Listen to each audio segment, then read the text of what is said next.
വടക്കുകിഴക്കൻ ഇന്ത്യയിൽ രൂപം കൊണ്ട ആദ്യ കത്തോലിക്ക സന്യാസിനി സമൂഹമായ മിഷണറി സിസ്റ്റേഴ്സ് ഓഫ് മേരി അംഗങ്ങളായി ഇന്ത്യയുടെ വിവിധ ഭാഗങ്ങളിൽ നിന്നുള്ള 52ഓളം യുവതികൾ പ്രഥമ വ്രതവാഗ്ദാനം നടത്തി.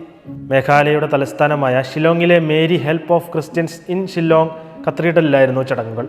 ഭോപ്പാലിലെ മുൻ മെത്രാപ്പോലിത്തായിരുന്ന ലിയോ കൊർണേലിയോ അർപ്പിച്ച ആഘോഷപൂർവമായ വിശുദ്ധ കുർബാനയിൽ മേരി ഹെൽപ്പ് ഓഫ് ക്രിസ്ത്യൻ സമൂഹത്തിൻ്റെ സുപ്പീരിയർ ജനറലായ സിസ്റ്റർ ഫിലോമിന മാത്യൂസ് കർത്താവിൻ്റെ പുതുമണവാട്ടിമാരുടെ പ്രഥമ വ്രതവാഗ്ദാനം സ്വീകരിച്ചു.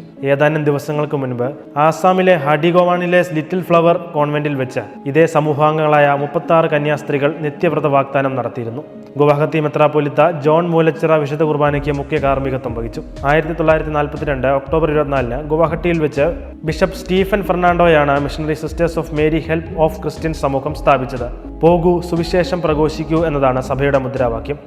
6 യുവതികളുമായി തുടങ്ങിയ ഈ സന്യാസ സമൂഹത്തിന് ഇന്ന് India, Myanmar, Nepal, Hawaii, Lesotho എന്നിവിടങ്ങളിലെ ഗോത്ര വിഭാഗങ്ങളിൽ നിന്നുൾപ്പെടെ 1300ഓളം അംഗങ്ങളുണ്ട്.